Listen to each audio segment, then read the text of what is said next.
हाय, hello, good morning. थंडी इतकी वाजतीये की यांना पण मी रोजच्या रोज पाणी घालत नाहीये आजकाल. एखाद दिवस घालते पाणी.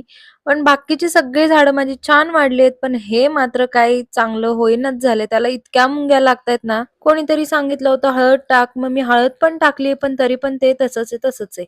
बरं आज इकडं मी बनवतेय वांग्याचं भरीत. कारण चंपाषष्ठी दिवशी काही कारणामुळं मला त्या दिवशीची पूजा करता नाही आली. तळी वगैरे भरायची असते ती भरता नाही आली. सो आज आम्ही ते करणार होते आणि आज पहिल्यांदा मला 3 बर्नरची शेगडी घेतल्याचा खरोखर आनंद झालाय आणि उपयोगी झालाय. मग पटकन स्वयंपाक करून घेतला आणि देवाची तळी भरली. आता जास्त जण कोणी इथं अवेलेबल नसतं. प्रत्येक जणांची काहीतरी कामं असतात. सो या दोघांनीच तळी भरून घेतलीये.